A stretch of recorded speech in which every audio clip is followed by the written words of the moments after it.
두 명의 이상한 남자, 아샤프와 고도트가 도시로 들어오고 금세 누군가 마녀를 본 적이 있는지 물어보기 시작해.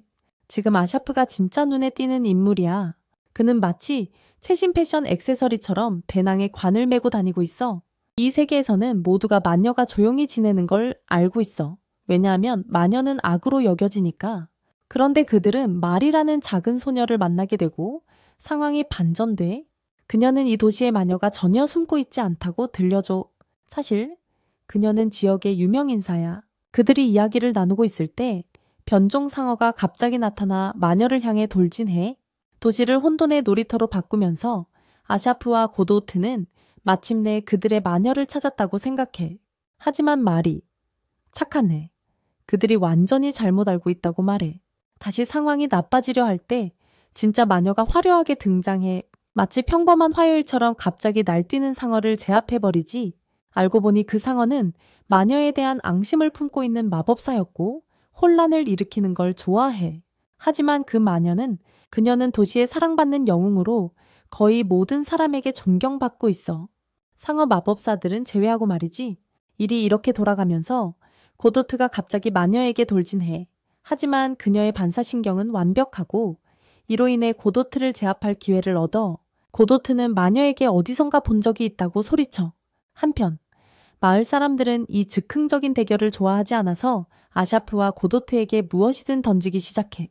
병, 돌, 아마 몇 개의 오래된 양배추도. 상황이 더 악화될 것 같자 아샤프는 응급 탈출을 위해 자신의 까마귀 군단을 호출하고 그들은 마치 마술사처럼 사라져버려. 이후 아샤프는 고도트에게 이 도시가 400년 전 마녀 공격을 받았다고 말해. 그 마녀는 패배했고 그녀가 도시 위에 내린 지옥불, 저주가 봉인되었어. 아샤프는 저주가 봉인되었다고 전해지는 성을 찾고 그곳에서 놀랍게도 그날 밤 기념일 파티가 열리고 있다는 걸 알게 돼. 게다가 그곳은 마녀의 집이야. 마치 상황이 충분히 이상하지 않은 것처럼 마리가 독점 클럽의 경비원처럼 문 앞에 나타나 아샤프와 고도트가 파티에 침입할 희망을 신속하게 차단해. 그녀는 마녀가 수없이 많은 번거로움을 덜어준 좋은 사람이라고 말하며 두 사람은 그녀를 방해할 수 없다고 해. 마녀는 인간과 마녀 간의 차별을 없앨 수 있었어. 아샤프는 마녀가 실제로 뭔가 나쁜 계획을 세우고 있을 수 있다고 마리에게 말하려고 하지만 마리는 그들이 무슨 말을 하든 듣고 싶어 하지 않아. 그녀는 그들이 단순한 혐오자라고 믿고 있어서 그들을 상대할 수 없다고 해. 성에 침입하는 대신 아샤프와 고도트는 그들의 호텔로 돌아가기로 결정해. 그날 밤 아샤프는 연구를 마무리하고 자신이 사실 맞았다는 걸 깨닫는다. 아샤프와 고도는 마녀의 성으로 가기 위해 짐을 챙기지만 정작 나가려는 순간 호텔 로비에서 깜짝 놀랄 일이 생긴다. 그냥 경찰이 아니라 마녀가 보낸 경찰로 그들을 체포하라는 엄격한 명령을 받은 경찰들이다. 분명 이 마녀는 모두가 생각하는 것만큼 착하지 않다. 아샤프는 그의 까마귀들의 도움으로 경찰들을 따돌린다. 하지만 호텔 밖에는 다른 경찰들이 그들을 기다리고 있다. 한편 마리는 깨어나 보니 맨몸에 피투성이가 되어 있다. 마리와 방 안에 여러 소녀들은 의식 재료처럼 보인다. 몇몇 소녀들은 신체 일부가 없어졌고 대부분 이미 죽어 있다. 마리가 상황이 더 나빠질 수 없다고 생각하는 찰나. 마녀가 들어오면서 그녀가 모든 소녀들을 희생시켜 도시에 봉인된 지옥불 저주를 풀겠다고 폭탄 발언을 한다. 마리는 이 말을 듣고 충격을 받으며 마녀에게 왜 이런 짓을 하는지 묻는다. 마녀는 몇 년 전 발생한 지옥불 폭동으로 조부모님이 살해당했다고 밝힌다. 조부모님도 그녀와 같은 마녀였는데 본인이 시작하지도 않은 불을 끌었던 것이다. 하지만 그녀는 마녀였다는 이유로 십자가에 못 박혔고 도시를 구했음에도 불구하고 마녀는 그 이후로 원한을 품고 있었다. 그녀의 구조활동과 도시를 구한 일들은 전부 허상이며 도시의 신뢰를 얻기 위한 수단일 뿐이다. 마리는 자신이 듣고 있는 모든 것이 믿기지 않으며 상황이 더 나빠질 수 없다고 생각하는 찰나. 마녀가 열쇠 중 하나를 풀어버린다. 그 순간 도시의 한 부분에서 산불이 발생하며 모든 것을 집어삼킨다. 아샤프와 고도는 경찰들을 피해 도망칠 수 있었다. 고도는 황소처럼 돌진하지만 마녀는 예상대로 그녀를 제지한다. 고도는 그녀의 구속을 뚫고 마녀를 쫓지만 결과는 변하지 않는다. 마녀는 곧 고도가 그저 방해물에 불과하다는 걸 깨닫는다. 그녀는 아샤프가 소녀를 구하려고 하는 걸 보고 적시에 그를 저지한다. 마녀는 자신의 계획에 실제로 따라온 사람을 보고 놀란다. 그녀는 아샤프에게 도대체 누구냐고 묻지만 아샤프는 대답할 준비가 되어 있지 않다. 한편 마리는 여전히 울음을 터뜨리며 마녀에게 자신이 힘들게 쌓은 모든 것을 파괴하지 말라고 애원한다. 하지만 마녀는 그걸 신경 쓰지 않는다. 이 시점에서 그녀의 머릿속에 있는 건 오직 달콤한 복수뿐이며 마리의 눈물은 그녀의 악당 스토리의 배경음에 불과하다. 고도는 마녀가 가한 마지막 타격에서 다시 나타나며 그녀의 강인함을 보여준다. 고도는 마녀에게 자신을 아느냐고 물으며 목걸이를 풀어 목에 있는 파멸의 표식을 보여준다. 이때 마녀는 고도가 마녀의 저주를 받고 있다는 것을 깨닫고 이 저주를 없애고 싶어 한다는 걸 알게 된다. 마녀는 고도를 비웃으며 저주를 풀 수 있는 방법이 두 가지 있다고 말한다. 하나는 사랑하는 사람에게서 진정한 키스를 받는 것이고 두 번째는 저주에 대해 마녀의 마음을 바꾸게 하는 것이다. 이 순간 고도는 잘못된 사람을 대하고 있다. 왜냐하면 이 마녀가 그녀를 저주한 마녀가 아니기 때문이다. 마녀는 고도에게 불꽃 공격을 날리며 잘못된 장소에 있다고 말한다. 바로 그때 아샤프가 마녀에게 한 가지 중요한 점을 지적한다. 사실 저주를 푸는 세 번째 방법이 있지만 이건 임시방편이다. 고도는 마녀에게 다가가기 위해 모든 힘을 다 쏟는다. 그리고 아샤프는 마지막 방법을 밝히는데 그것은 어떤 마녀에게서든 키스를 받는 것이다. 고도는 마녀에게 예상치 못한 큰 키스를 한다. 그리고 상황이 더 이상 이상해질 수 없다고 생각할 때 아샤프의 등에 있는 관이 터져나온다. 거기서 거대한 고도가 나오며 차가운 아우라를 발산해 모두를 오싹하게 만든다. 문자 그대로 마녀는 이제 당황하며 거대한 고도에게 모든 공격 마법을 쏟아내지만 이건 마치 종이로 탱크를 막으려는 시도와 같다. 아무것도 효과가 없다. 곧 거대한 고도가 여유롭게 걸어가더니 단 한 방의 강력한 왼손 훅으로 마녀의 배에 강타를 날려 그녀를 단번에 쓰러뜨린다. 뿜! 마녀 다운! 마녀가 쓰러진 후 고도는 정상으로 돌아온다. 경찰들이 곧 도착해 소녀들을 구하고 모든 것이 정상으로 돌아온다. 떠나기 전에 아샤프는 마리에게 자신이 마법을 다루는 오컬트 조직에서 일한다고 말하며 그 조직의 이름은 마법 공명단이라고 전한다.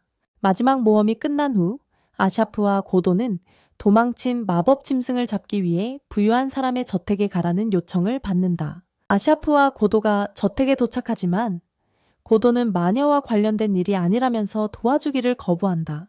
짐승은 경비원들에게 큰 문제를 일으키고 있지만 아샤프는 물 분자를 사용해 짐승을 질식시키며 포획 요청을 받은 부유한 사람의 부탁을 들어준다. 임무가 끝나자 아샤프와 고도는 떠난다. 그들은 마법 관련 문제가 생기면 언제든지 부를 수 있다고 그 남자에게 알린다. 아샤프와 고도는 앉아 음료를 마시고 식사를 하지만 고도는 이미 불만을 느낀다. 그녀는 지금까지 해온 모든 일에 관심이 없으며 그들의 최근 작업은 전혀 마녀와 관련이 없기 때문이다. 아샤프는 그녀에게 그들이 실제 마녀와 싸울 전화가 올 때까지 지금 하고 있는 일을 계속할 수밖에 없다고 말한다. 그들은 곧 오더로부터 편지를 받는데 아샤프는 이 편지가 좋은 소식이라고 믿는다. 고도는 마녀를 쫓는 것에 흥분하지만 클라이언트를 도와줘야 한다는 사실을 알게 되자 실망한다. 그들은 마법 봉인된 상자를 여는데 어려움을 겪고 있는 노인을 돕고 있다. 신사인 아샤프는 주저하지 않고 바로 도와주기 시작해. 일이 끝나자 구이도는 늘 그렇듯 불만을 털어놔. 그녀는 아샤프를 꾸짖지만 저주가 풀릴 때까지 뭐든지 하겠다고 알려줘. 그녀는 아샤프에게 저주가 풀리면 가장 먼저 없앨 사람이라고 장담하고 더 이상 교단은 필요 없다고 해. 아샤프는 그녀가 그런 말을 해도 걱정하지 않는 것 같아. 그는 그 날이 오기를 기다리고 있다고 말해. 이 지루한 일상은 한 달이 지나고 아샤프가 검은 봉투를 받으면서 계속돼. 그들은 헤이든에서 조사할 임무를 받았어. 어떤 마녀가 그 지역에서 연쇄살인을 저지르고 있는 모양이야. 구이도는 이 소식에 신나서 악당 같은 미소를 지어 헤이든에서는 이 사건을 담당하고 있는 형사인 헤인스가 꽤 힘든 시간을 보내고 있어. 경찰은 사건의 모든 걸 쏟고 있지만 지금까지는 진전이 없어. 놀랍게도 헤인스도 마법사인데 사건에 대한 단서를 잡지 못하고 있어. 그녀의 동료는 문제가 해결할 능력이 없다고 생각하면 시장에게 이야기하라고 해. 하지만 헤인스는 자신이 이 사건을 해결할 수 있다고 확신해. 헤인스는 끔찍한 살인자로 인해 사람을 잃은 경험이 있어서 사건을 처리할 정신적인 힘이 있다고 믿고 있어. 그녀는 동료에게 걱정할 필요 없다고, 자신의 일을 할 거라고 확신시켜. 헤인스가 거리를 걷다가 아샤프와 구이도를 지나쳐. 아샤프는 헤인스가 경찰인 걸 알기 때문에 이미 그녀를 기다리고 있어. 그는 신문을 읽는 척하면서 기사를 읽고 있어. 아샤프는 살인 사건에 대해 크게 이야기해서 헤인스의 주목을 끌려고 해. 헤인스는 즉시 두 사람이 단순한 시민이 아니라는 걸 알아차려. 헤인스는 멈춰서 아샤프에게 누구냐고 물어봐. 그들과 대화하면서 헤인스는 비밀리에 공격론을 준비하고 있지만 아샤프는 그들이 해칠 의도가 없다고 확신시켜. 아샤프는 그녀에게 그들이 실제로 도와줄 계획이라고 알려줘. 아샤프는 헤인스에게 그들이 마녀와 관련된 일에는 익숙하다고 확신시켜. 헤인스가 두 사람이 평범한 시민이 아니란 걸 확인하자. 그녀는 카페에 자리를 예약해. 그녀는 자리가 안전한지 확인하고 그들의 대화가 외부에 들리지 않도록 해. 자리에 앉아 아샤프가 사건에 대해 물어보지만 헤인스는 먼저 그들의 이야기를 들려달라고 요구해. 사실 아샤프와 구이도는 시장의 승인을 받았지만 헤인스는 믿을 수 있는 사람과 이야기하고 싶어해. 아샤프는 지금 자신이 헤인스의 유일한 희망이라고 말해. 만약 일이 길어지면 성기사단이 개입할 수밖에 없다고 알려줘. 헤인즈는 아샤프와 귀도 왜 그렇게 마녀에게 집착하는지 궁금해해. 아샤프는 질문에서 그녀의 주의를 돌리려고 하지만 헤인즈는 자신이 그들 주변에 장벽을 쳐서 거짓말을 할 때 감지할 수 있다는 걸 알려줘. 헤인즈가 그들의 손을 강제로 끌어당긴 걸 깨달은 아샤프는 그들이 저주를 풀기 위해 마녀를 찾아야 한다고 말해. 그들이 사건에 참여하고 싶어하는 이유를 들은 헤인즈는 일어날 준비를 하다가 사실 장벽을 치지 않았다고 밝혀. 헤인즈는 그들을 속인 거야. 그녀는 아무것도 주지 않고 정보를 얻어냈어. 하지만 그녀는 다음날 만날 시간과 장소를 두 사람에게 알려줘. 한편 도시에서의 살인사건은 계속되고 있어. 다음날 아샤프와 귀도는 계획대로 헤인즈와 만난다. 그녀는 마녀가 악한 짓을 끝낸 후 항상 남기는 글에 대해 알려줘. 이 시점에서 헤인즈는 마녀가 실제로 그들을 조롱하고 있다고 믿고 있어. 마녀가 사용하는 몇몇 인용구는 헤인즈가 인식하는 책에서 나온 거야. 그녀는 아샤프와 귀도를 서점으로 데려가서 그 책을 찾아야 한다고 해. 열혈인 귀도는 노크도 없이 서점으로 쏜살같이 들어가. 충격적으로 그들이 가게 안에서 마주친 것은 직원의 시체야. 너무 무서워서 그들은 급히 방을 떠나. 아샤프는 직원이 마법적인 방법으로 살해당했음을 알아내. 그는 직원이 뭔가를 받고 마녀가 자신의 흔적을 감추기 위해 그를 죽였다고 의심해. 하지만 아샤프는 마녀가 왜 글을 남기는지 혼란스러워해. 만약 그녀가 자신의 흔적을 감추려 한다면 말이지. 헤인즈는 그러면 마녀가 그들과 장난치고 있는 것뿐이라고 답해. 그들이 서점에 있을 때 헤인즈는 또 다른 시체가 발견되었다는 전화를 받아. 그들은 그것을 확인하러 가지만 세 사람은 상황에 대해 긍정적인 결론을 내릴 수 없어. 그날 밤 헤인즈가 떠나지만 그녀가 차를 몰고 가자마자 아샤프와 귀도는 마녀에게 공격받아. 아샤프가 마녀에게 제대로 한 방 먹이기 전에 그녀는 사라져버려. 마스크를 쓴 마녀는 연막을 만들어서 도망가. 공격이 끝난 후 아샤프와 귀도는 헤인즈와 만나 중요한 질문들을 해. 두 사람에 대한 공격은 아샤프에게 약간의 명확성을 줬어. 그가 알아낸 바에 따르면 마녀는 아마 헤인즈를 직접 추적하고 있을 거야. 헤인즈는 이 말을 듣고 두 사람에게 사건의 기원을 이야기하기로 결심해. 헤인즈는 어느 날 일하고 있을 때 아파트 건물이 불타고 있다는 소식을 들었어. 그녀는 서둘러 가지만 도착했을 때 건물 전체가 무너져 내렸어. 헤인즈의 입양 아들인 슐크와 로란도 불에 탄 건물 안에 있었어. 그 직후 헤인즈의 남자친구인 루벤도 마녀에 의해 가장 끔찍한 방법으로 살해당했어. 이에 헤인즈는 마녀가 실제로 헤인즈와 가까운 사람들을 차례로 없애고 있다고 믿고 있어. 그녀는 귀도와 아샤프가 헤인즈와 가까운 사람들로 생각해서 그들을 노린 것 같아. 헤인즈는 여전히 마녀가 왜 자신을 노리는지 혹은 그녀의 분노를 불러일으킨 것이 무엇인지 모르고 있어. 이후 그들은 마녀로부터 또 다른 경고를 받는데 그녀가 사흘 후에 경찰서에 올 것이라고 해. 헤인즈는 이에 걱정이 되어 아샤프에게 마녀가 나타났을 때 잡을 수 있을지를 물어봐. 귀도는 헤인즈에게 그들이 그 임무를 완수할 수 있다고 확신해주고 이로 인해 마녀를 잡기 위한 준비가 시작돼. 사흘 후 준비가 완료되고 경찰들은 이제 성가신 마녀가 모습을 드러내기를 기다리고 있어. 잠시 후 마녀가 등장해 경찰들이 아무것도 하기 전에 그녀는 두꺼운 보라색 연기를 방출해 모든 지역을 덮어버려. 마녀는 연기로 뛰어들어 대기 중인 경찰들을 처치해 상당수의 경찰을 살해한 후 마녀는 사라져버려. 헤인즈는 그들이 또다시 그녀를 놓쳤다고 걱정하지만 아샤프는 이번에는 마녀가 도망치지 않을 거라고 확신해. 알고 보니 아샤프는 마녀가 모습을 드러내는 순간 추적할 수 있도록 자신의 까마귀를 배치해 놓았어. 까마귀는 아샤프의 가족이기 때문에 그들이 보는 모든 것을 아샤프도 볼 수 있어. 아샤프는 그들을 오래된 성으로 추적해냈어. 이후 귀도와 그녀의 팀이 성으로 돌진해. 귀도는 성으로 뛰어들어가다가 실제로 2명의 마녀가 있다는 걸 알고 약간의 문제에 봉착해. 그때 스포스 위치스가 마스크 없이 나타나. 사실 그들은 마녀가 아니야. 범인들은 2 소년이고 연기가 거치자 헤인즈는 그 소년들이 슐크와 로란이라는 사실에 충격을 받아. 헤인즈는 소년들이 어떻게 불이 난 건물에서 살아남았는지 전혀 모르기 때문에 완전히 충격에 빠져. 아샤프는 공기를 정리하며 헤인즈에게 그 소년들이 마녀가 아니고 그들이 들고 있는 그리모어에서 힘을 얻고 있다고 말해. 그리모어는 마법 적성이 없는 사람도 사용할 수 있는 금지된 물건이야. 헤인즈는 소년들이 그리모어를 어디서 찾았는지 궁금해하고 그들은 그녀의 책상에서 찾았다고 알려줘. 소년들은 헤인즈가 모든 일의 원인이라고 비난하며 그리모어가 없었다면 자신들이 살인자가 되지 않았을 것이라고 주장해. 사실 그리모어는 그들이 하루에 10명을 죽여야만 한다고 요구해.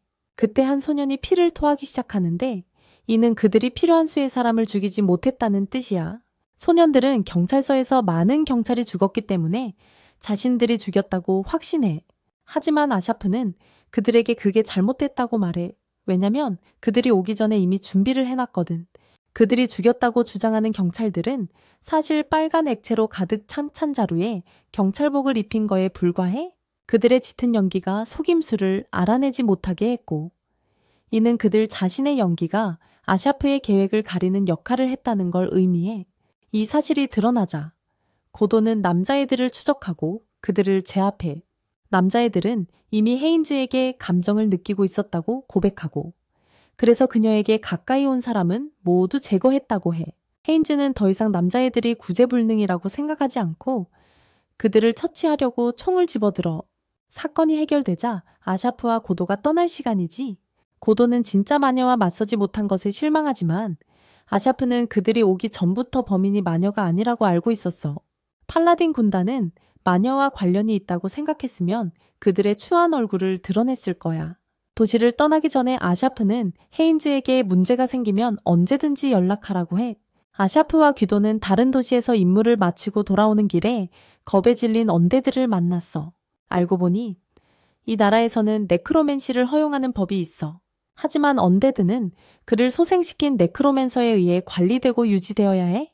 적절한 관리가 이루어지지 않으면 언데드가 미쳐버려.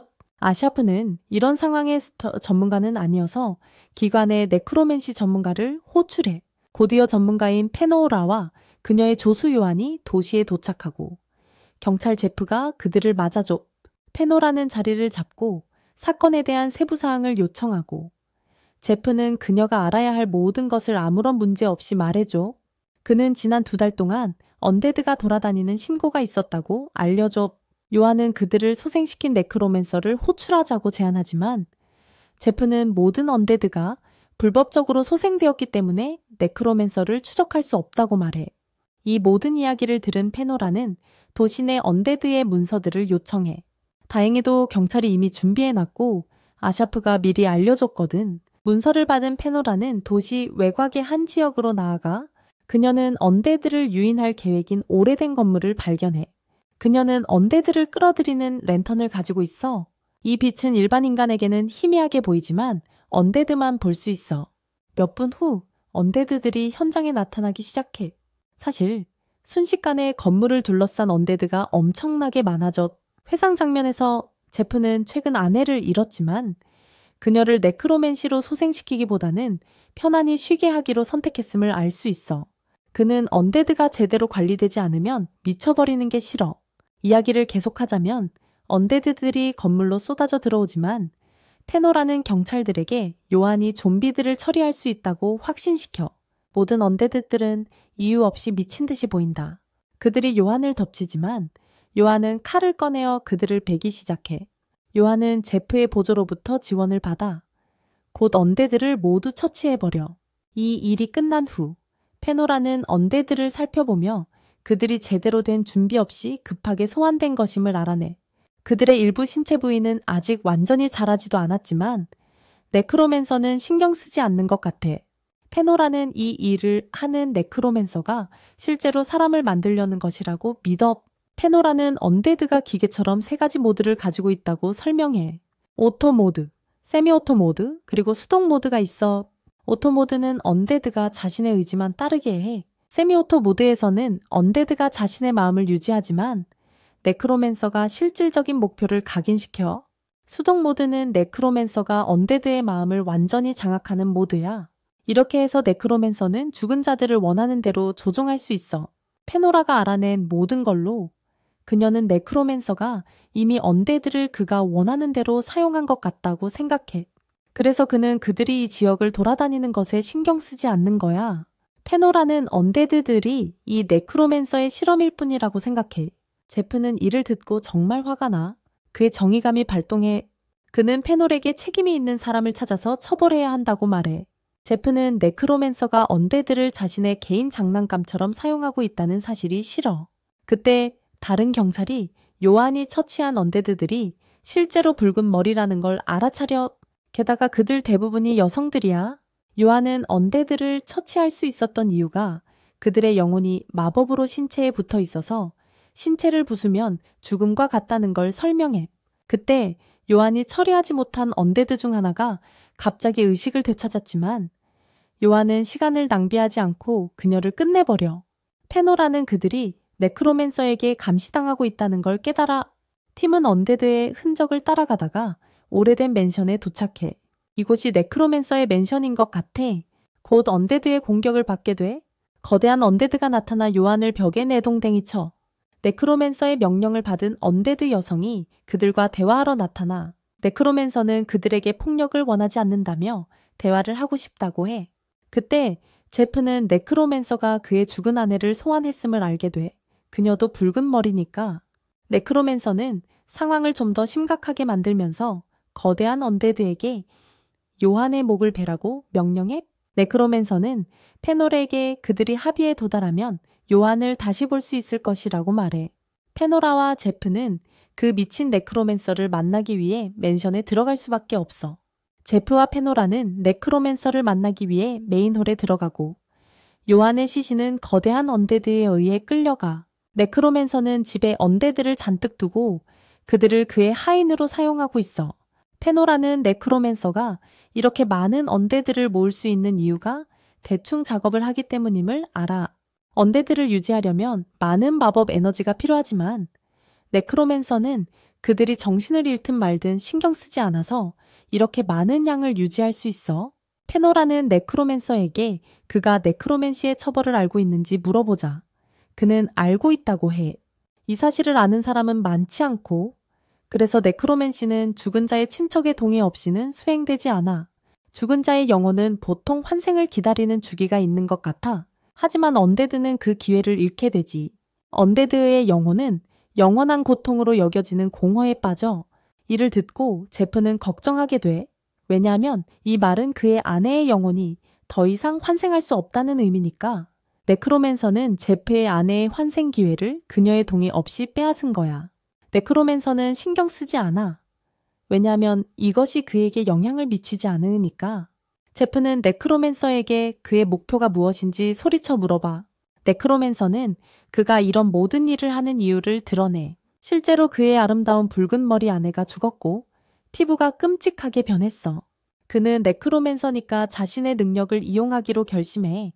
그는 아내를 되살리고 싶지만 그녀를 완벽하게 만들고 싶어해. 이게 그가 아내를 재창조하기 위해 완벽한 부위를 얻기 위해 시체를 모으는 이유야. 네크로맨서는 페노라의 몸을 원해. 왜냐하면 그녀가 미의 정점으로 여겨지니까. 그래서 그녀를 맨션으로 유인한 거야. 그의 이유를 듣고 페노라는 실망하게 돼.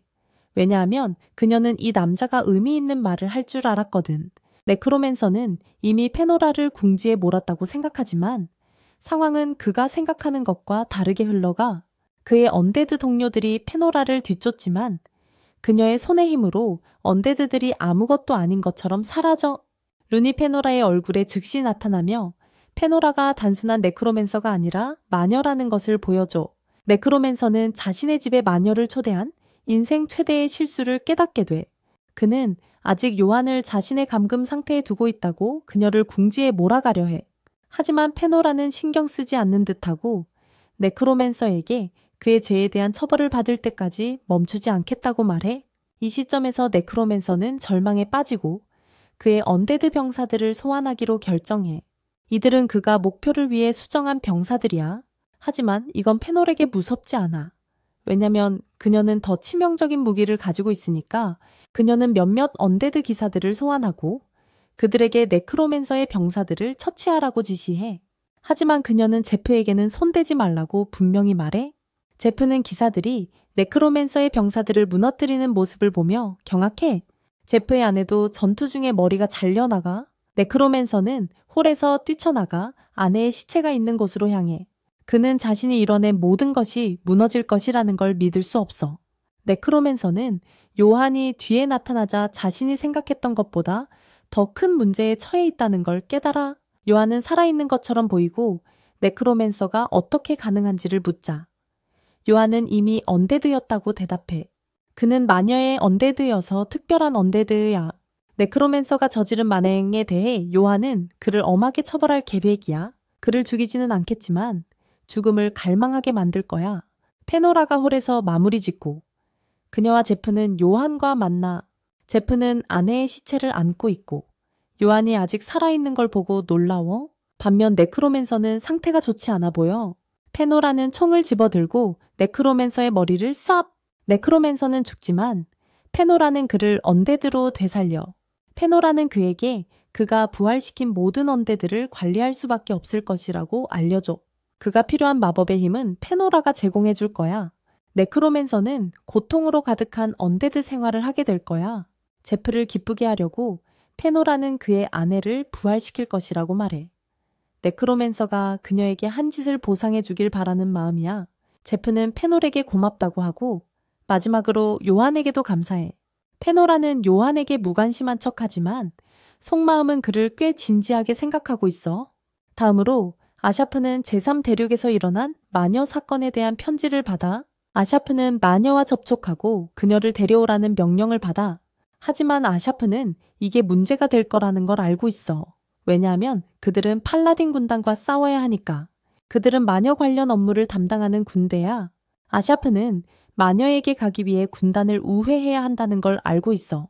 이후 아샤프와 고도는 마녀가 혼란을 일으키고 있다고 전해진 도시로 도착해. 가짜 신분을 이용해 아샤프는 팔라딘 군단을 속여서 그와 고도 그리고 관을 도시로 들여보내. 도시에 들어가자마자 그들은 그들을 따라오던 경찰을 기절시켜서 도시를 자유롭게 둘러볼 수 있게 해. 아샤프는 기도에게 도시 위에 떠있는 탑을 보여주며 이곳이 팔라딘 군단의 본부라고 알려줘. 탑 안에서 군단의 대장이 부하들에게 마녀를 찾아서 제압하라고 지시하며 자신이 마무리할 때까지 기다리라고 한다. 군단에는 교회에서 온 노인이 함께 일하고 있다. 도시에서는 성기사 군단이 마녀가 있을 것으로 여겨지는 지역에 장벽을 세워놓고 있다.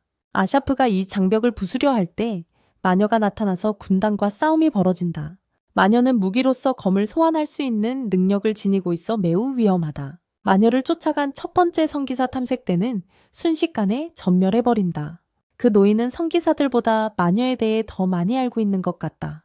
대장은 그 노인에게 마녀의 혈통에 대해 아는지 물어볼 수밖에 없다. 상황이 더 미쳐 돌아갈 수 없을 때 고도트 아샤프가 싸움에 합류한다.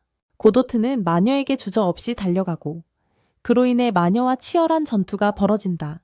고도트는 아샤프가 마법을 마칠 때까지 마녀를 제압할 수 있다. 아샤프는 마녀의 뒤에서 기습하여 압축 마법으로 그녀를 제압한다.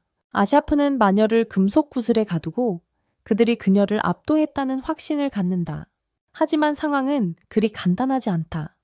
노인이 대장에게 마녀가 대담한 마녀케나 벨베트의 후손이라고 알려준다. 마녀는 약한 마녀로 여겨질 수 있지만 동시에 마녀와의 전투 시 주의해야 한다. 그가 이렇게 말하는 순간 마녀는 아샤프가 가둔 압축 구슬에서 탈출한다. 이 순간 아샤프는 마녀가 그녀와 함께 지옥의 검을 가지고 있다는 사실을 깨닫고 긴 싸움이 될 것임을 알게 된다. 이 검은 세상의 파괴를 가져올 수 있는 검이다. 악마의 검 아시가는 알려진 모든 것을 파괴할 수 있는 힘을 지니고 있어 매우 위험하다. 노인이 이 사실을 군단에 알리자 대장은 출동할 때가 되었다고 결정을 내리지만 그를 믿지 못해 보좌관을 남겨둔다. 도시에서는 마녀가 아샤프와 고도트를 추격하고 있다. 아샤프는 더 이상 선택의 여지가 없어서 항복하고 마녀에게 해를 끼칠 마음이 없다고 말한다. 비록 그들이 먼저 그녀를 공격했지만 아샤프는 그들이 사실 그녀를 구하고 안전한 곳으로 데려가려는 것이라고 알리려 한다. 아샤프는 마녀 헬가에게 그들이 쉽게 빠져나가려 했다면 그녀가 그들을 듣지 않았을 것이라고 말한다. 전개가 바뀌면서 악마의 검이 실제로 말을 할 수 있는 능력을 지니고 있으며 헬가에게 마법사들에게 너무 가혹하지 말라고 말한다. 아샤프는 마녀가 그들이 고발한 모든 살인사건과는 관계가 없다고 믿는다. 헬가가 그를 공격하기 어려워할 때 아샤프는 이를 확인한다. 아시가는 헬가에게 두 사람을 믿을 수 있다고 말하지만 헬가는 의심이 많다. 그녀는 악마의 검의 조언을 따르지 않기로 결심한다. 그때 성기사 탐색대가 나타나서 분위기를 망친다. 고도트는 탐색대가 무엇인지 모르고 아샤프가 그녀에게 탐색대는 성기사의 아바타라고 설명한다. 그들은 적을 물리치기 위해 성기사에 의해 소환된 아바타들이다.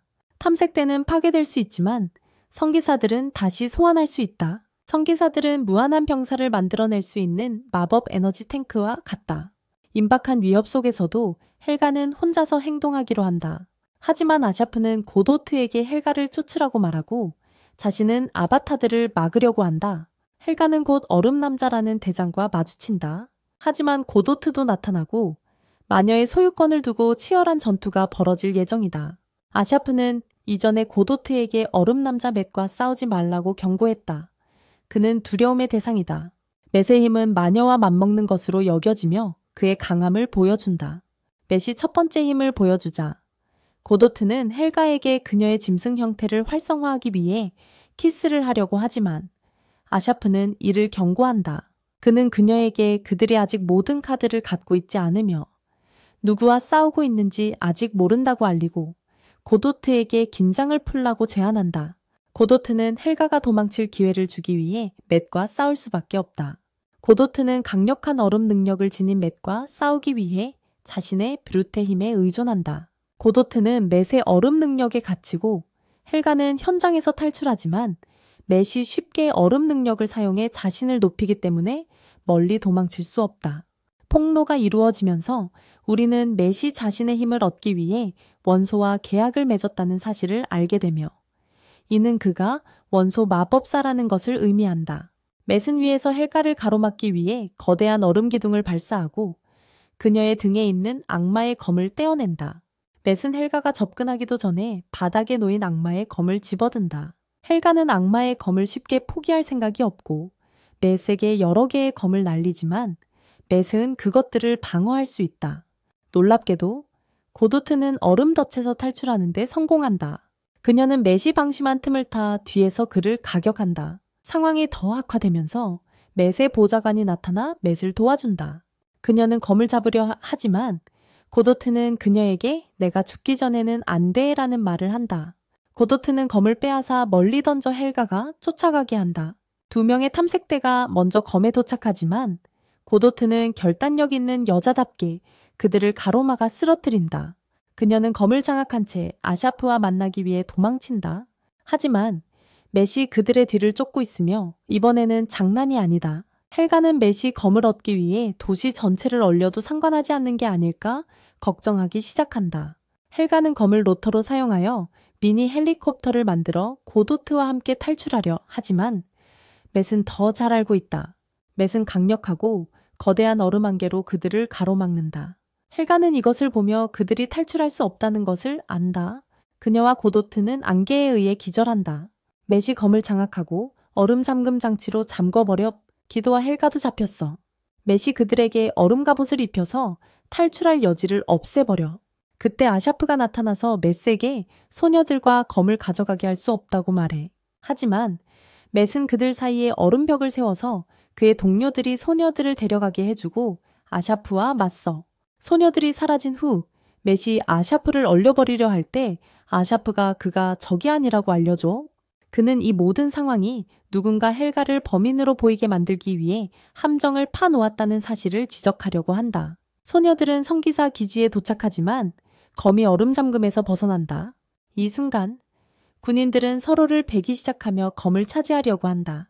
모두가 이 사태의 원인이 악마의 검이라고 생각하지만 사실은 그렇지 않다는 걸 알게 된다. 신뢰받던 오래된 사절이 실제로 책임이 있다는 것이 드러난다. 그는 어떻게든 일부 군인들을 조종하고 나머지를 처치하라고 명령한다. 동시에 아샤프는 이미 매트에게 자신이 알아낸 것을 설명하고 있다. 아샤프는 매트에게 항상 검을 가지기를 원했던 특정 그룹이 있다고 말한다. 이 그룹은 성기사단의 어두운 편이며 그 이름은 집행자들이다. 매트는 그들을 위해 악마의 검을 은쟁반에 올려서 넘겨준 셈이다. 기지에서 헬가는 혼란 속에서 자신을 숨기고 있다.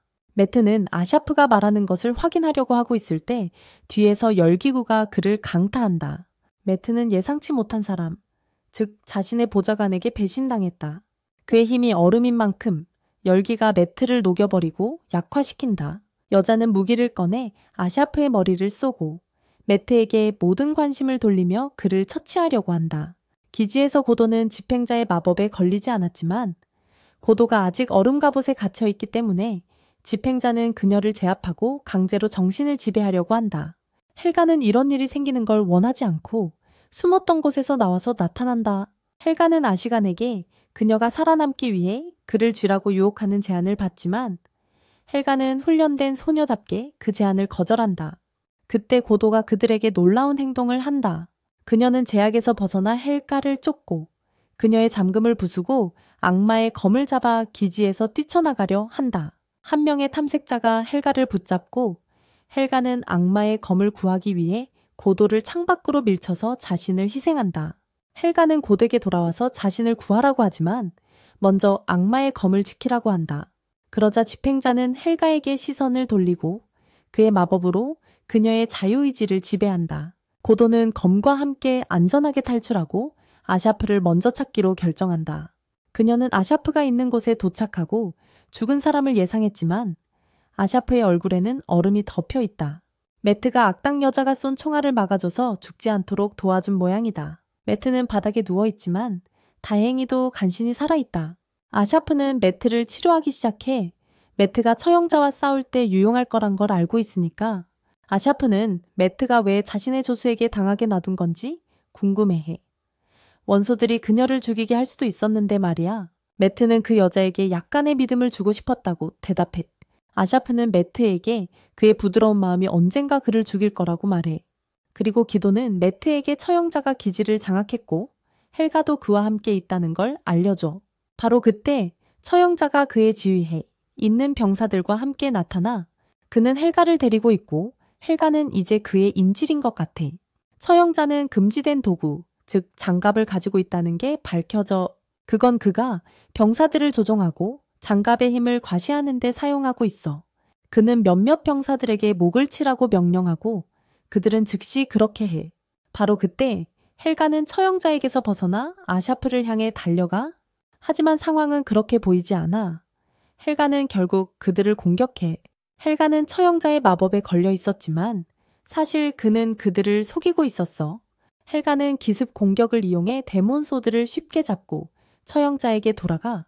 처형자는 그 검을 빼내어 드러내. 매트는 이 상황에 겁먹지만 처형자는 그에게 진정하라고 해. 아직 검을 활성화하지 않았으니까. 폭로되었는데 처형자들이 헬가의 집을 공격해서 그녀가 검과 함께 도망치게 했던 거야.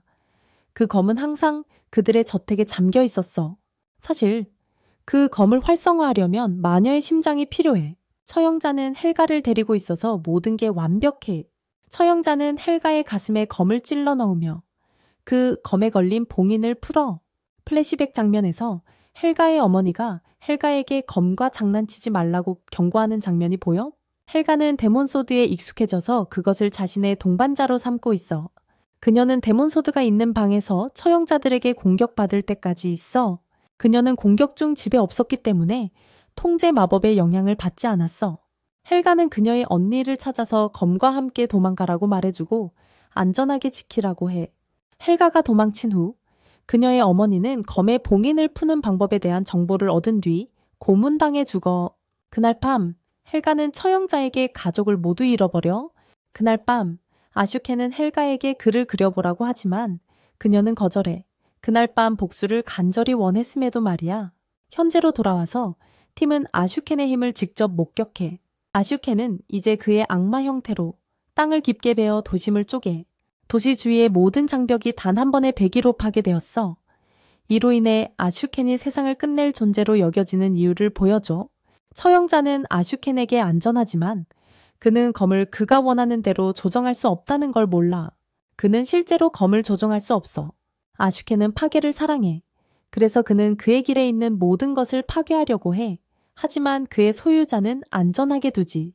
처형자는 아슈켄이 자신의 명령에 따라 사람들을 베기 시작할 때 실수를 깨달아 아슈켄은 모든 것을 베어내며 혼란을 일으키고 매트는 그의 사람들이 죽어가는 걸 지켜보는 게 힘들어.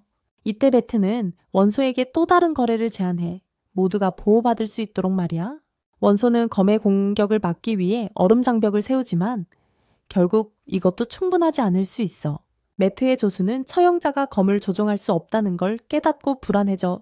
그녀는 왜 처형자를 믿기로 결정했는지 후회하기 시작해. 알고 보니 그 여자는 어떤 마법에도 걸리지 않았어.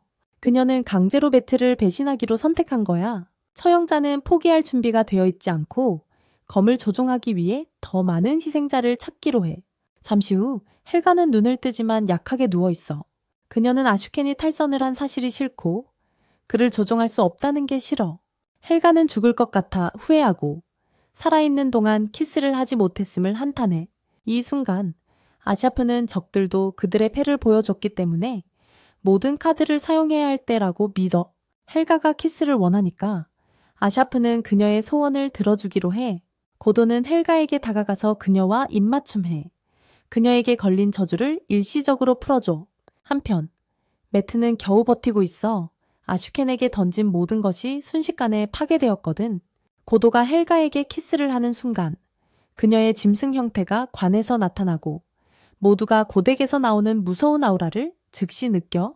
데몬소드조차 그 아우라를 느끼고 한 발 물러서 이 지역의 누구도 고도가 데몬소드를 향해 걸어가는 존재를 느끼지 못하는 사람이 없어. 아샤프는 고덱의 오른손을 사용하지 말라고 해 아슈켄을 죽이지 않으려고 하니까 고도가 가까이 다가오자 위대한 원소조차 경계를 늦추지 않아. 고도가 공격을 시작하자 매트는 그의 공격을 데몬소드로 향하게 해. 데몬소드는 이제 고도와 원소의 힘에 맞서야 해. 매트는 아슈켄을 치기 위해 얼음 기둥을 만들어내지만 아슈켄은 그것을 2개로 잘라버려. 고도는 그 기둥 중 하나를 잡아 아슈켄에게 던져. 매트는 아슈켄의 시야를 막으려고 최선을 다하며 얼음 안개를 만들어 계속해서 공격해. 매트와 고도가 아슈켄을 제압한 줄 알았을 때 아슈켄은 그가 두려운 이유를 보여줘. 그는 그들이 가진 모든 것을 베어내는 강력한 배기를 풀어. 두려움이 아샤프를 감싸고 그는 아슈켄이 수년간 봉인된 후 이제야 감을 잡고 있다는 걸 깨달아. 아슈켄은 진짜 강해. 하지만 고도트도 독특한 존재야. 아샤프는 두 사람 중 누가 이길지 정말 궁금해해. 고도트는 아슈켄을 가까이 끌어당기고 아슈켄의 강력한 배기를 막아내. 고도트는 아슈켄을 잡을 기회를 얻고 이건 아슈켄에게 최악의 상황이야. 아슈켄이 눈 깜빡일 틈도 없이 고도트가 비주손으로 그를 가격해. 이건 아슈켄을 KO시키기에 충분하고 그는 서서히 망각의 세계로 빠져들어. 아슈켄은 다운틀리스 마녀가 그를 봉인했던 기억을 떠올려 그때 그는 너무 강해지고 있었어. 아슈켄은 누군가가 이렇게 빨리 그를 막을 수 있을 거라고는 상상도 못했지만 도시가 완전히 파괴되지 않은 것에 안도해. 아슈켄이 분해되면서 헬가에게 그의 파괴로부터 안전하다고 말해. 이로써 아슈켄은 패배하고 헬가는 심한 상처를 입어 처형자는 이제 자신이 파와림을 알고 도망치려 하지만 아샤프는 이미 그를 겨냥하고 있어. 아샤프는 고도트에게 좌표를 호출하고 고도트는 저격수처럼 작은 돌을 던져 처형자의 팔과 다리를 잘라내. 처형자가 있는 곳과 고도트가 있는 곳의 거리는 엄청나. 고도트의 던지기가 얼마나 강력한지를 보여줘. 처형자가 패배한 뒤 그는 배신자와 함께 붙잡혀. 처형자는 왜 검을 원했는지 질문받아 그는 개인적인 이유로 검을 원했다고 고백해. 그는 항상 악마의 검처럼 강력한 검을 휘두르는 게 어떤 기분일지 궁금했어. 하지만 그는 다른 처형자들과 심지어 교회도 악마의 검을 노리고 있다고 믿어. 지금까지 일어난 파괴에 대해 두 사람이 책임이 있으니 맷은 그들에게 동정하지 않을 것 같아. 하지만 그는 헬가에게 그녀가 원하는 게 무엇인지 물어보기로 해. 헬가는 그들이 사라지기를 원한다고 답하고 더 나아가 헬가는 맷에게 그들이 죽기 전에 고통받게 하라고 해. 맷은 이를 인정하고 얼음으로 그들을 끌고 가. 모든 것이 이제 통제되었지만 고도트의 인간 몸은 여전히 의식을 잃고 있어. 아샤프는 헬가에게 그녀의 도움이 필요하다고 말하고 함께 해주면 좋겠다고 해. 헬가는 아쉬칸의 죽음을 아직 슬퍼하고 있지만 아샤프는 고도트가 그녀의 오른손을 사용하지 않았기 때문에 아쉬칸이 죽지 않았다고 알려줘. 이 순간 헬가는 아쉬칸의 봉인을 자세히 살펴보며 생명의 흔적이 있음을 발견해. 헬가는 아쉬칸이 봉인 안에 있다는 것을 보고 기쁘고 안도해. 이 두 괴짜들은 미움과 사랑에 웃긴 연결고리를 가지고 있어. 그들은 헬가가 검을 발견한 첫날부터 연결되어 있었어. 헬가는 검의 상태를 안타깝게 여긴 유일한 사람이었어. 아쉬칸은 헬가를 퀸나의 쌍둥이로 보기도 하고 그래서 처음부터 그녀와 연결된 거야. 헬가는 이제 예전처럼 검을 계속 들고 있을 수 있어. 잠시 후 헬가, 아샤프, 그리고 고도는 성전사 사단이 사용하는 건물로 나아가 헬가는 성전사단과 힘을 합칠 준비가 되어 있어서 필요할 때 도움을 줄 수 있어. 반면에 고도는 성전사 사단과의 관계를 정리하지 않아서 들어갈 수 없어. 그녀는 아직 정식 멤버가 아니기 때문에 성전사단의 활동을 볼 수 없어. 고도와 성전사단은 서로의 목표 달성을 돕기로 한 상호 협약만 있을 뿐이야. 고도는 밖에 있을 때 아이들이 마녀에 대해 이야기하는 걸 들어 고도는 즉시 이 이야기에 관심을 가지게 되고 아이들에게 그 마녀가 있는 곳으로 데려가 달라고 제안해. 고도는 목적지에 가까워질수록 점점 움직일 수 없게 돼. 이건 아샤프가 일부러 그녀를 완전히 치유하지 않아서 그가 건물에 있는 동안 문제를 일으키지 않기 위해서야. 고도는 마녀가 있다고 알려진 집에 도착하고 매우 늙은 여인을 만나. 이 여인은 무섭게 보이지만 사실 나쁜 사람은 아닐지도 몰라. 고도는 움직일 수 없게 되어 땅에 쓰러지지만 그 여인은 그녀를 해칠 것 같지 않아 보여. 건물 안에서는 아샤프가 검은 봉투에 담긴 편지를 받고 즉시 걱정이 밀려와 밖에서는 여인이 고도를 집으로 데려가고 그녀에게 도움을 줄 약초를 줘. 아이들이 그녀를 마녀라고 부른 이유는 그녀가 약초를 만들기 때문이야. 그녀는 기본적으로 민속의사이지만 마녀라는 타이틀은 받을 만하지 않아. 그때 아파트가 처형자에게 공격받아 처형자는 금지된 도구인 망토를 가지고 있는데 이 망토는 그의 영향 아래 있는 모든 사람을 무력하게 만들 수 있어. 그는 그들을 움직이게 하거나 마비시킬 수 있는 선택권이 있어. 이 처형자는 아쉬간을 풀어놓은 남자의 파트너라는 사실이 밝혀져 그는 파트너가 패배했을 때 마을에 도착하지만 그의 망토 덕분에 고도를 눈치채지 않고 따라갈 수 있어. 그 남자는 고도에게 무슨 일이 있었는지 질문해야 해. 이를 가능하게 하기 위해 그는 고도가 입을 움직일 수 있도록 허락해. 처형자에게 상황이 잘 풀리는 듯 보일 때 이상한 소녀가 등장해. 처형자는 자신이 만든 차원 안에 누군가가 있다는 걸 보고 충격을 받아 아샤프는 도시 안에 마녀가 있다는 걸 알게 되어 당황하고 그건 일반적인 마녀가 아니야. 이건 고도에게 저주를 내린 엔젤라야. 처형자의 차원 안에서 고도는 엔젤라를 발견하자 미친 듯이 활기를 띠게 돼. 그녀가 찾고 있던 사람이 바로 이거야. 처형자는 엔젤라가 자신의 차원 안에서 어떻게 움직일 수 있는지 궁금해져. 엔젤라는 그녀가 임시 망토를 만들었다고 알려줘. 하지만 그녀가 임시로 만든 망토가 곧 닳아버릴 예정이어서 처형자의 망토를 원해. 고도는 지금 마치 미친 개처럼 서 있으며 처형자는 하루에 두 괴짜를 만난 자신이 궁금해져. 한편 아샤프와 헬가는 이미 고도를 찾고 있어. 아샤프는 고도의 몸을 약한 상태로 두고 온 자신을 탓하고 있어. 고도가 완전히 치유되더라도 엔젤에게 맞설 수는 없지만 아샤프는 걱정하고 있어. 헬가는 고도가 자신을 구해줬기 때문에 도와주고 싶어해. 이제 망토의 차원 안에서 엔젤라는 처형자를 처리했고 그의 망토는 이제 엔젤라의 것이야. 엔젤라는 고도를 땅에 눕히고 지금 그녀를 가지고 놀고 있어. 고도는 엔젤라와 입맞춤을 하려고 하지만 엔젤라는 한 발 앞서서 그녀를 막아버려. 엔젤라는 고도에게 길에 퍼즐을 남길 것이고 고도가 그 모든 퍼즐을 풀면 그녀에게로 인도될 것이라고 말해. 엔젤라는 그날 마음이 바뀔 수도 있다고 알려줘. 엔젤라가 고도를 가지고 노는 걸 마친 후 사라져. 잠시 후 아샤프와 헬가는 부상당하고 지친 고도를 발견해. 헬가는 엔젤라가 500년 이상 살아왔다는 사실에 충격을 받아. 마녀는 200년 이상 살 수 없는데 이는 엔젤라가 얼마나 강력하고 위험한지를 보여줘. 이 때문에 그녀는 영원한 엔젤라로 알려져 있어. 현장을 떠나기 전에 그들은 엔젤라가 남긴 새겨진 문양이 있는 처형자의 시체를 발견해.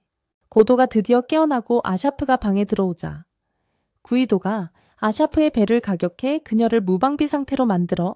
하지만 아샤프는 자신의 실수에 사과하고 구이도에게 그런 의도는 아니었다고 말해. 그는 구이도에게 그녀가 생각하는 것보다 더 소중하다고 알리고 그녀에게 어떤 일이 생기는 걸 절대 허락하지 않을 거라고 해. 그는 구이도에게 큰 그림도 보고 있다고 알려주고 싶어 해. 구이도는 침대에 돌아가고 아샤프는 그 기회를 이용해 자신을 치유하기 시작해.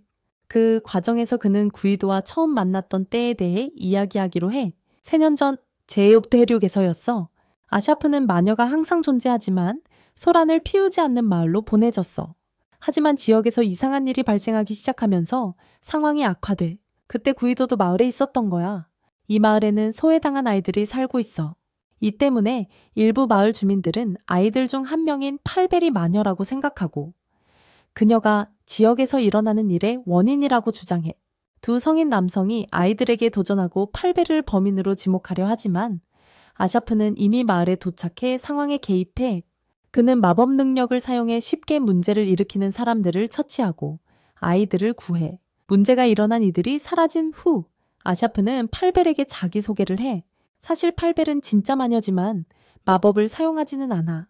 팔벨의 형이 팔벨은 마법과 관련된 일을 한 적이 없다고 말하는데 그 이유는 그녀가 말을 할 수 없기 때문이야.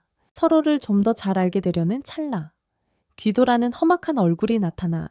그녀는 팔벨을 추적해왔고 주저없이 팔벨을 공격하지만 아샤프가 마법의 벽으로 그녀의 공격을 막아.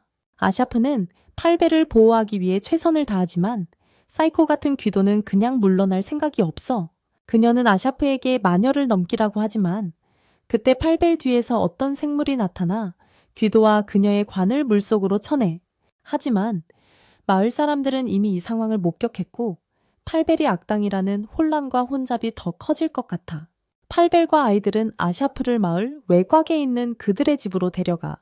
아샤프는 귀도를 물에서 건져내고 마법의 제약으로 그녀를 의자에 묶어놔. 귀도가 깨어나자 아샤프는 마법적인 강화 없이도 이렇게 강한 힘을 가질 수 있다며 칭찬해. 아샤프는 귀도가 마녀의 저주를 받고 있었다는 것도 알아냈어. 그는 귀도에게 팔벨이 그녀의 문제는 아닐 수 있다고 말하는데 팔벨 자신도 마녀의 저주를 받고 있으니까 팔벨의 형, 오웬트가 아샤프에게 그들의 가족에는 말을 할 수 있는 마녀가 없다고 말해. 아샤프는 마법이 룬을 사용하여 수행된다고 설명하지만 한 번의 예외가 있었어. 그 마녀는 루나라는 이름의 소환 마법을 연습했어. 아샤프는 팔벨이 그녀의 후손이라고 믿고 있어. 이들은 룬 대신 마법 주문을 말함으로써 마법을 시전하는 마녀들이야. 하지만 팔벨은 말을 할 수 없어서 마법을 쓸 수가 없어. 아샤프의 설명 후 귀도는 팔벨이 마법을 쓸 수 없다는 게 믿기 힘들다고 느껴. 왜냐면 그녀가 마법 생물에게 물속으로 쳐내졌으니까. 아샤프는 귀도에게 그 생물 뒤에는 다른 누군가가 있었고 팔벨은 아닐 거라고 알려줘. 누군가 팔벨을 보호하고 있지만 그 이유는 아직 알 수 없어. 팔벨과 오웬트의 친구 크레이그가 아샤프에게 그의 아버지가 1년 반 전에 마을로 이사온 이후로 형제들을 보호해왔다고 말해. 팔벨에게 마을이 안전하지 않으니 아샤프는 그녀가 자신과 함께 질서에 가기를 제안해. 아샤프와의 회의 후 크레이그는 집으로 돌아가. 아샤프는 형제들에게 다음 날 다시 올 것이라고 말해. 아이들은 아샤프를 따라갈지 말지 다음 날까지 결정을 내려야 했어. 아샤프와 귀도는 이제 팔베리 위협이 아니라는데 합의했기 때문에 함께 있어. 아샤프는 귀도에게 팔베리 저주를 받고 있을 가능성이 있으며 이게 그녀가 마법을 사용할 수 없는 이유라고 말해.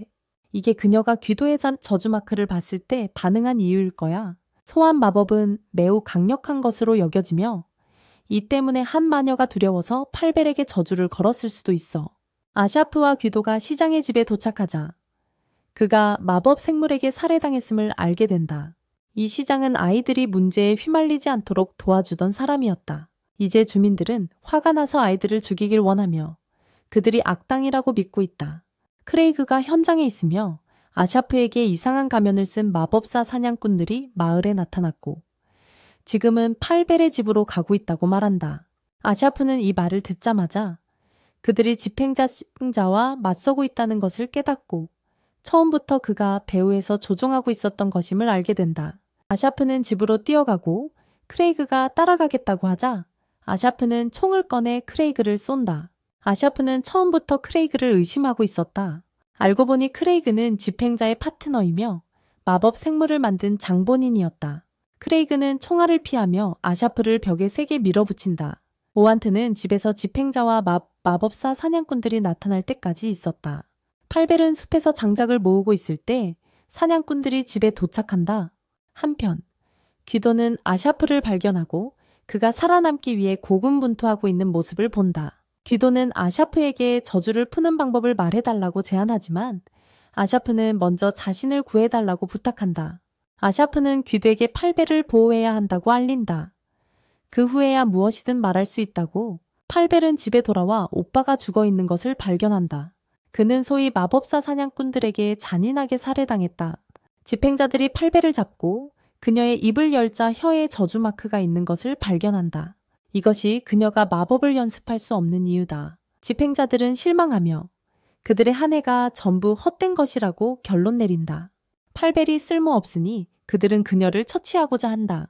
그러던 중 우리는 다른 집행자가 사실 크레이그의 아버지 스벤이라는 것을 알게 된다. 크레이그와 스벤은 팔벨이 결코 배신을 기대할 수 없는 두 사람이다. 그때 귀도가 갑자기 나타나 두 마법사 사냥꾼의 머리를 베어버린다. 스벤은 귀도가 홀로 팔벨을 지키기 위해 여기 있는 것에 놀란다. 스벤과 크레이그는 귀도에 맞서 팀을 이룬다. 귀도는 팔벨에게 도망가라고 말하며 두 악당과 맞서 싸운다. 하지만 팔벨은 두 사람이 귀도를 마치 쓰레기처럼 주먹으로 치며 힘들어하는 것을 보며 움직이기 힘들다. 집행자들이 팔벨에게 손을 대려 할 때 아샤프가 현장에 도착한다. 그는 집행자들과 소녀 사이에 끼어든다. 아샤프는 팔벨에게 집행자들을 물리치는 것은 오직 그녀의 어깨에 달려있다고 말한다. 아샤프는 팔벨에게 무엇을 해야 하는지 말해주고 주저없이 귀도가 있는 곳으로 걸어간다. 팔벨은 귀도와 입을 맞추고 우리 모두가 알다시피 저주를 일시적으로 풀어낸다. 아샤프는 죽음의 위기에 처했을 때 귀도의 야수 형태가 나타난다. 단 한 방으로 그녀는 스벤을 던져버린다. 크레이그는 귀도에게 힘을 사용하려 하지만 단 한 방에 크레이그는 아기처럼 비명을 지른다. 스벤은 다시 귀도를 쫓지만 그녀를 제압하기가 힘들다. 스벤은 마법사 사냥꾼들에게 팔벨을 잡으라고 지시하며 귀도가 그녀를 보호하려고 한다고 말한다. 사람들이 팔벨에게 달려가려 할 때 예상치 못한 놀라움이 기다리고 있다. 팔벨은 이제 말을 할 수 있으며 마법을 사용하기 위해 필요한 것은 그녀의 목소리뿐이다. 팔벨은 그녀의 목소리로 공격자들을 무력화할 수 있는 명령을 내린다. 그녀는 이 명령을 사용해 그녀의 집을 휩쓸고 있는 불을 끈다. 이 시점에서 스벤은 귀도도 마법사라는 사실을 깨닫는다. 팔벨과 귀도가 서로 입맞춤하면서 서로의 저주를 일시적으로 풀어냈다.